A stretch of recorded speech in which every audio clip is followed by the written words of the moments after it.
आज आपण आपल्या किचनमध्ये मी तुम्हाला गुलकंद कसा करायचा ते दाखवणार आहे। ही दारातलीच गावठी गुलाबाची ओरिजिनल गुलाबाची फुलं आहेत। हे बघा, हा गावठी गुलाब आणि हा पांढरा गुलाब, हे सगळे ओरिजिनल इथले दारात फुललेले आहेत, कलमी गुलाब नव्हेत। आणि त्याचा मी आता तुम्हाला गुलकंद करून दाखवणार आहे। तर गुलकंद कसा करतात, तर पहिल्यांदा ही जाडी खडी साखर वापरतात, त्याच्यासाठी पत्री खडी साखर म्हणतात त्याला, ही वापरतात। आणि त्याच्यासाठी एक थर साखरेचा लावतात, त्यावर ही गुलाबाच्या पाकळ्या लावायच्या,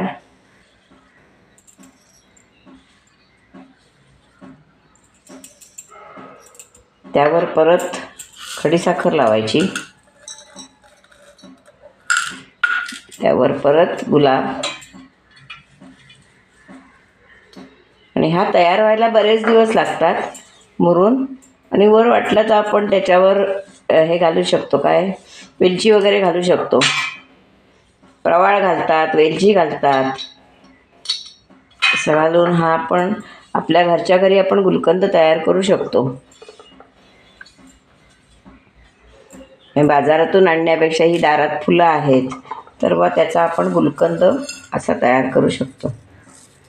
काही ठिकाणी उन्हातही ठेवतात हे, पण उन्हात ठेवायची जरूर नाही, घरात ठेवला तरी आपोआपच तो होतो। आता उद्या समजा परत फुलं मिळाली तर ह्याच्यावर फुलं टाकायची आणि परत साखर घालायची, अशी गुलकंदाची प्रक्रिया असते।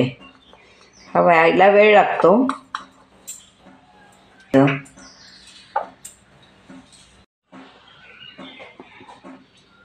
असा हा आपला गुलकंद करण्याची प्रक्रिया आहे। मी मध्यंतरी तुम्हाला गुलकंद कसा करायचा हा दाखवला होता।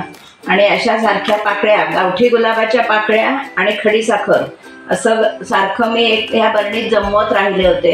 आणि आता आपला हा असा गुलकंद तयार झालेला आहे। हा बघा,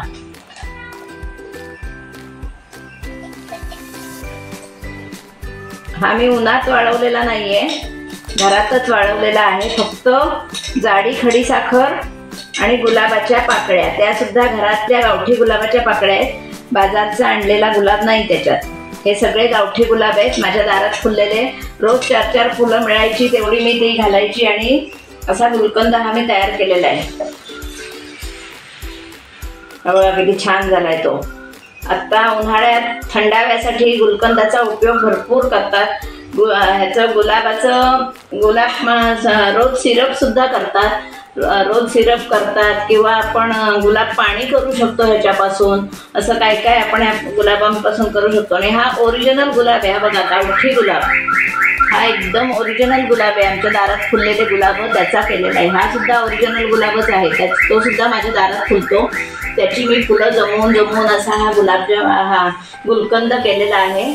हा बघा छान, 1 चमचा खायचा, वर थंड पाणी प्यायचं की आपल्या शरीरातली उष्णता कमी होते। असा हा गुलकंद मी कसा केला तर तुम्ही व्हिडिओ बघा। आणि माझा व्हिडिओ जर तुम्हाला आवडला तर लाईक करा, शेअर करा, सबस्क्राईब करा, बेल आयकॉन बटन दाबायला विसरू नका। धन्यवाद।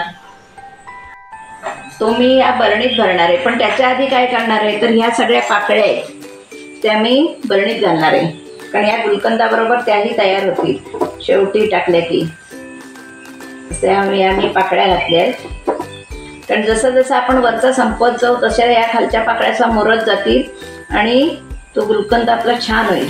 कारण ओरिजिनल गुलाबाचा हा गुलकंद आहे। हे सुद्धा फुल मी आता आत टाकून देते।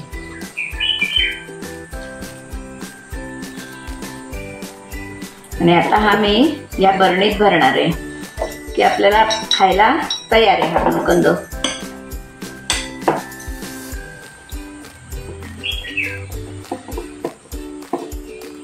त्या 4च पाकळ्या आहेत, तेवढ्या त्या जातील खाली, तयार होतील। काही जण याच्यात मधही घालतात, पण मी मध वगैरे काही घातलेलं नाहीये। फक्त मी ओरिजिनल गुलाबाच्या पाकळ्या आणि खडीसाखर एवढंच घातलंय।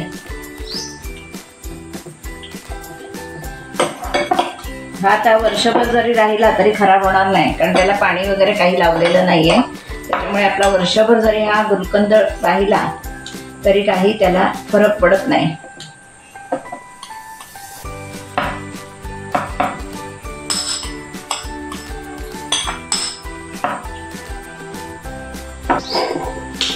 असा आपला हा ओरिजिनल गुलकंद खाण्यासाठी तयार आहे.